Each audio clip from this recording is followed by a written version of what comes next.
I sold it for $400,000, so I'm going on a trip abroad with my mistress. John's voice was inappropriately cheerful, making me blurt out, "What?" He called me while he was in the hospital. He sold the house for $400,000. What does that mean? That was a cherished home I inherited from my dad. And to openly declare he has a mistress, that's just insane. What do you mean you sold the house? What about Lisa?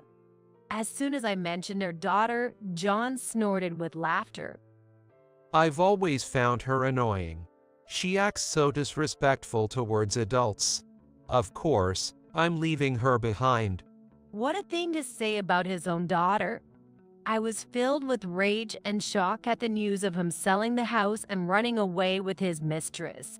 My mind was reeling. I have to stop John. Even if he says he sold the house, it can't be handed over that quickly. I have to do something.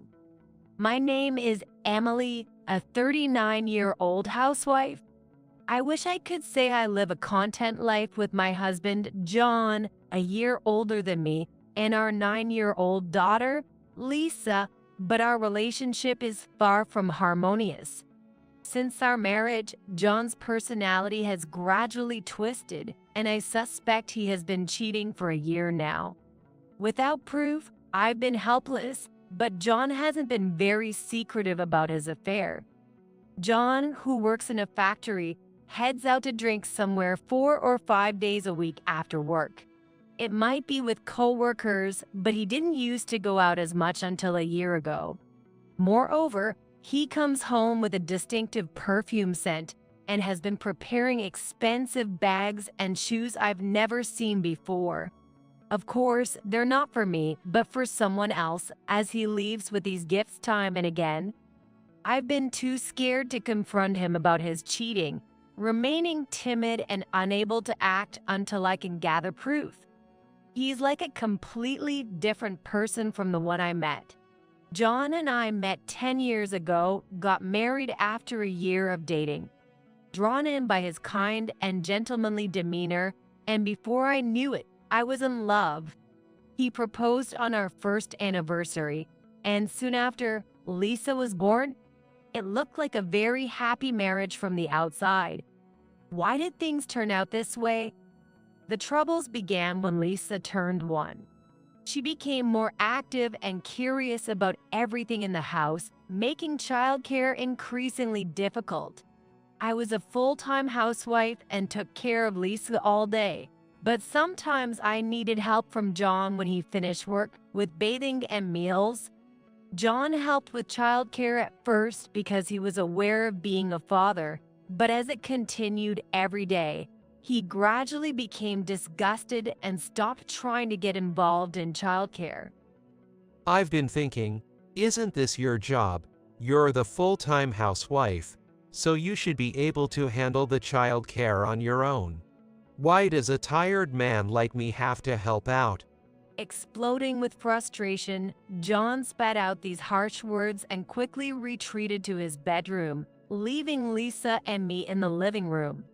I was deeply hurt by his words as I tried to calm down Lisa, who was going through her tantrum phase and crying about wearing her pajamas. After that, John completely stopped interacting with Lisa. Even when she asked him to play on his days off, saying, "Daddy, let's play," he would reply, busy reading his racing magazine, playing his mom's job, "I'm busy right now." He never really listened to Lisa's feelings. Lisa cried, "No." Hey, don't cry over something like this. What kind of upbringing is Emily giving you? A full-time housewife who can't even handle child care. How incompetent. He would say, glaring at Lisa and me in turn. I didn't want Lisa to hear such harsh words from John, so we had to go back to our room and play together. Even I want to read and watch movies, but living closely with Lisa means I hardly have time for myself. Yet John enjoys his hobby, horse racing, while I have to endure his verbal abuse. It's just not fair. But since our household depends on John's income, I couldn't complain. Without him, I wouldn't be able to provide for Lisa on my own. I was frustrated with myself. So, John has been disinterested in parenting, living as he pleases. 8 years have passed, and Lisa is now 9 years old. John's harsh words never ceased, and the kind John from before is nowhere to be seen. I've been living with him solely for Lisa's sake, trying my best not to upset him. Mom, you're good at drawing. You should do it as a job. One day, while drawing with Lisa, she suddenly said this. Really? A job in drawing? I think your drawings are gentle and really beautiful. Lisa laughed cheerfully at the animal illustrations I had drawn. I've always enjoyed drawing, and there was a time when I even aimed to be a cartoonist. Realizing midway that the path to becoming a cartoonist was too tough, I gave up, but I still drew illustrations as a hobby. Lisa, I always show your drawings to my friends, Ashley and Samantha, and brag about them. They both say they're amazing and wish they had a mom who could draw like that. Despite her father, John, being difficult, Lisa has grown up to be honest and straightforward. Her personality is bright and the total opposite of my more introverted nature. She seems to have many friends at school and is favored by her teacher. I felt so proud that Lisa appreciated my drawings. Thinking that Lisa notices me boosted my confidence. Thank you. That means a lot to me. When I said that, Lisa smiled like a blooming flower again. Seeing Lisa smile makes me think I can keep enduring this life. I thought this quietly to myself. That night, John, as usual, came home drunk, collapsing in the living room right after entering. He was drunk. His drinking had become frequent, worryingly so. I sighed and pulled his jacket off the slumped-over John, checking his pockets. What's this? Normally finding nothing but keys in his pocket, this time a piece of paper caught my attention. It was a receipt with a hotel name on it, clearly visible. This is definite proof of his cheating. I had been suspecting infidelity, but now I had physical evidence.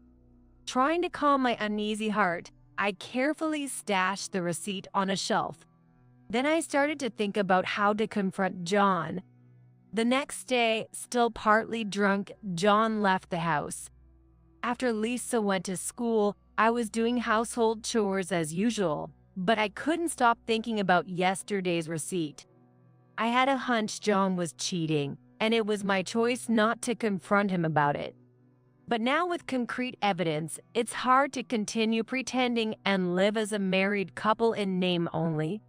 Within a week, no, in a few days, I want to make him admit his infidelity and get an apology. But how should I do it? As I was pondering this, my phone started to vibrate. Who could it be at this time?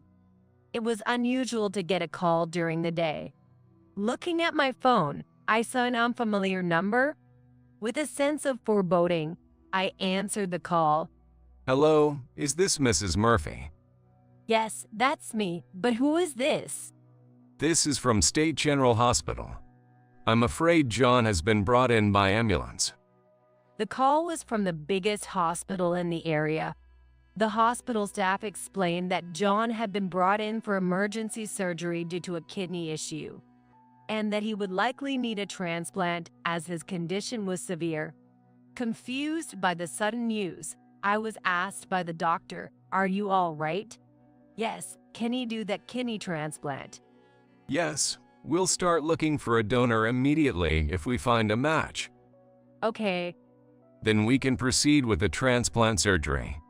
Suddenly hearing that John was sick and needed a kidney transplant, my mind was in turmoil, but the doctor continued to explain the transplant procedure. We'll start checking for compatibility with potential donors. So please cooperate with this. I only understood half of what the doctor said, but it was clear John was in a serious condition. Despite his mistreatment and infidelity, I didn't wish for him to lose his life. I wanted him to survive if possible. I spent that night thinking about John's transplant surgery. After a few weeks, we found out the results for potential kidney donors, mostly family. To my surprise, I was the best match. John's parents were still alive but in poor health, unable to undergo surgery. As an only child and being in good health and blood type compatible, it turned out I was the best option for John. I'd be lying if I said I didn't hesitate. But I couldn't compare that to John's life. With that in mind, I decided to become John's kidney donor. When I explained to Lisa about John's condition and the transplant, she cheerfully said, "Got it. Take care and do your best." While I was hospitalized, Lisa would stay with her grandparents. Though they were in poor health, they were mostly able to manage at home. Lisa was happy to stay with her grandparents as she got along well with them. At least I can be at ease for a while. It's good that Lisa is such an understanding child. Relieved, I went ahead with the transplant surgery. A week later, after signing the consent forms and undergoing health checks, I underwent the kidney transplant for John. The surgery was surprisingly straightforward, and I was in the hospital for about a week, while John stayed for about 10 days. Fortunately, there were no major health issues, and the recovery was smooth. The day before I was discharged, my phone rang again. Wondering who it could be this time, I answered. Hello, it's me. I heard a familiar voice and felt a shiver. It was John himself. Thinking he might thank me for being a donor, I asked, "Long time no see. How are you feeling post-surgery?" I expected him to say something like, "Thanks, Emily, I'm feeling better." But what I heard next was unexpected. I'd like to talk about our house. John paused, suddenly bringing up the house, and I was taken aback. I sold it for $400,000, so I'm going on a trip abroad with my mistress. John's voice was inappropriately cheerful, making me blurt out, "What?" He called during his hospital stay to say he sold the house for $400,000. What does that mean? That was a cherished home I inherited from my father, and to openly declare he has a mistress, that's just insane. What do you mean you sold the house? What about Lisa? As soon as I mentioned her daughter, John snorted with laughter. I've always found her annoying. She acts so disrespectful towards adults. Of course, I'm leaving her behind. What a thing to say about his own daughter. I was filled with rage and shock at the news of him selling the house and running away with his mistress. My mind was reeling. I have to stop John. Even if he says he sold the house, it can't be handed over that quickly. I have to do something. John had already hung up the phone after saying going on a trip with his mistress. I was trying to make sense of what had happened with my confused mind. But no matter how much I thought about it, I couldn't believe he would sell our house, especially during his hospital stay. Shocked, my condition worsened, and my hospital stay was extended by a few days. Feeling utterly defeated, I lay on my bed, helplessly thinking about the future. I should call Lisa first. Without the house, Lisa and I would have nowhere to go. The bold declaration of having a mistress was infuriating, but what concerned me most was Lisa. I called the home of John's parents, and his mother answered. She quickly put Lisa on the phone. "Hello, Lisa. I'm sorry. It looks like my hospital stay is going to be longer. Are you okay? Not too lonely? I heard about your dad selling the house. We don't have a place to go back to now." I rapidly asked, worried about Lisa. Then Lisa answered with a bright voice. Mom, it's okay. I've taken care of it. What? I was puzzled by Lisa's words about having taken care of it. Dad told me he asked his mistress to sell the house, but actually, Grandma and Grandpa. Lisa detailed the events that had occurred during my hospital stay. I was stunned, as unexpected developments had unfolded without my knowledge. So, Mom, just rest easy. I'm okay. Thank you. Lisa's responsible words encouraged me, and I finally managed to calm down a bit. However, if what Lisa was saying was true, I wondered what was happening with John and his mistress now. Curious, but reminding myself that rest was crucial, I fell asleep. 3 days later, fully recovered, I headed to my in-laws' house. Mom, welcome back. Lisa ran up to me with a happy face, with Grandma smiling softly behind her. Speaking of which, John really did something outrageous. I'm sorry, Emily. My father-in-law apologized to me with a stern face.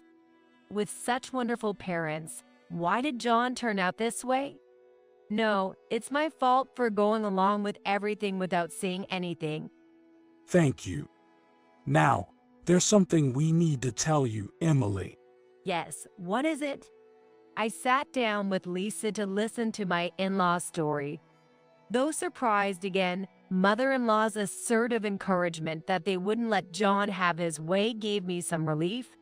After hearing the story from my in-laws, Lisa and I were about to head home when I noticed a familiar man and an unfamiliar woman having a dispute in front of a real estate office.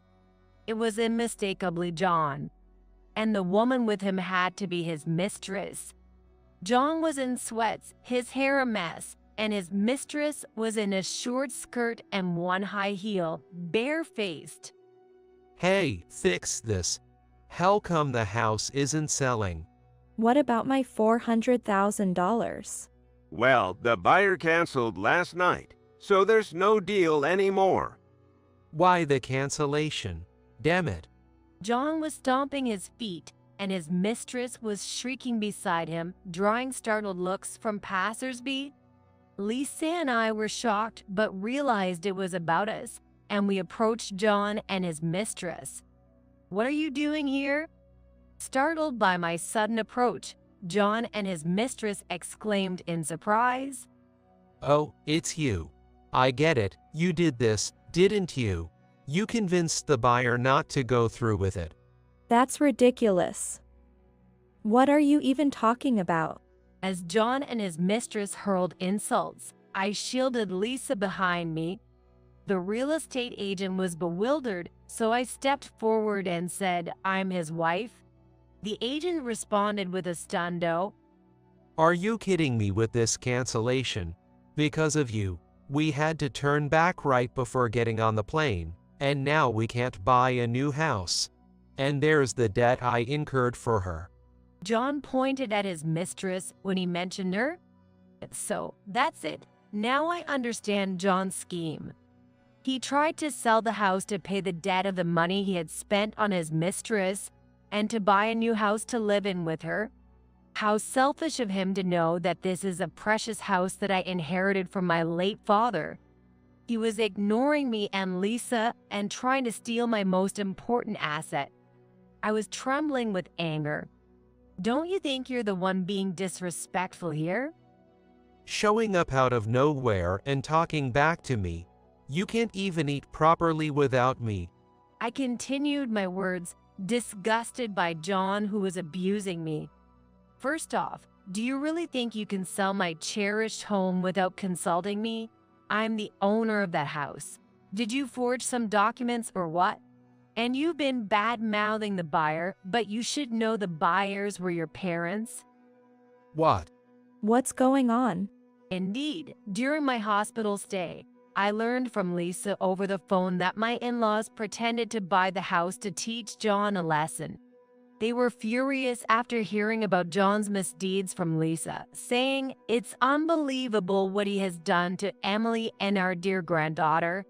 My in-laws believed Lisa's words over their sins due to her cheerful and honest nature.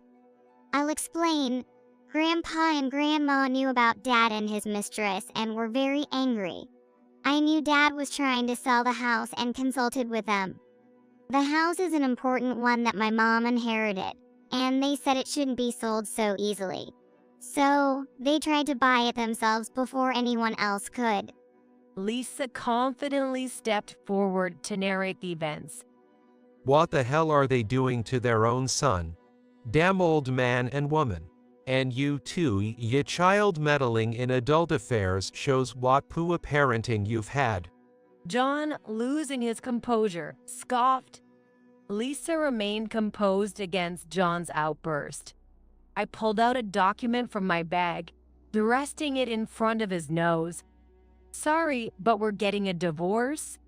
Seeing the divorce papers, John snorted again. Divorce? You said it. You think you can live without me? He must have thought that as a stay-at-home mom, I'd be lost without him. Perhaps that was true before. But now, I have a trump card. I spoke up to shatter John's shallow thinking. No need to worry. Your parents have decided to give me a pre-death gift. Pre-death gift? What's that? John and his mistress were bewildered. Indeed, this morning, my in-laws told me about a pre-death gift. Before it was too late, as their health was failing. They wanted to give me a part of their assets. I initially refused, thinking the gift should go to John. However, they insisted we care more about Emily, who gave birth to and raised our wonderful granddaughter, than our son who can't even thank you for the organ donation. I agreed to the pre-death gift from them. It's your parents' wish. They wanted to give it to me, not you. I told John, whose face turned pale. That's probably true. He was shocked to lose the assets that should have been his to his soon-to-be ex-wife. That's dirty. That's not right. It's normal for children to inherit their parents' assets. I'll talk to them. If they don't listen, I'll sue. John glared at me with fiery eyes, shouting. I sighed at his shallow thinking. Maybe it's time to end this. Stepping forward, I met John's gaze and declared, what you're saying is absurd. You ridiculed me and even got a mistress, didn't you? It's your fault for spending the money, right? Your parents made the right decision. And do you even have the money for a lawsuit? How will your past betrayals look in court? John let out a shriek, visibly shaken by my assertive presence. Sorry, I won't sue. Please forgive me. He begged desperately, but it was too late. I glared at John one last time and stated firmly, you will pay the alimony and child support for insulting Lisa and me. If you can't pay, I'll pursue it to the ends of the earth. Be prepared. John and his mistress screamed and ran away. The real estate agent, having witnessed everything, thanked me with a wobbly stance. Thank you so much. No, I'm really sorry for causing such trouble. Feeling awkward, I took Lisa's hand and we went back home. Mom, you were awesome. And so were you, Lisa. Thank you for standing up for me. Despite the situation, Lisa's face was smiling. I vowed in my heart to protect her for life. A few days later, I was able to successfully divorce John. The long-endured marriage ended with just a piece of paper, making me wonder why I had put up with it for so long. John had really squandered his money on his mistress and ended up borrowing to pay the alimony. The mistress left him, saying, I can't stay with such a poor man. Adding to his misfortune, John's company had to reduce staff due to decreased sales from material shortages. Working in the factory, John was one of the first to be laid off. It's sad, but it's hard to believe there was no reason for his dismissal. Probably, the company let go of those who were performing poorly or had bad behavior first. John, who used to boss around at home, must have had the same attitude at work. Now jobless, loverless, and wifeless, John is scraping by with odd jobs. His days must be bleak, devoting himself to part-time work that allows him to rest whenever he likes, lacking the energy to seek proper employment. But I felt no sympathy for him. I had done all I could by donating part of my kidney to him. It seemed like karma for how he belittled me. He should just work hard to pay off his debts. As for me, I started making a living with the assets inherited from my in-laws and began working as an illustrator. It all started when Lisa complimented me on how good I was at drawing. While the orders are still few, my clients say my work is meticulous and skilled. I plan to increase my clientele and raise Lisa proudly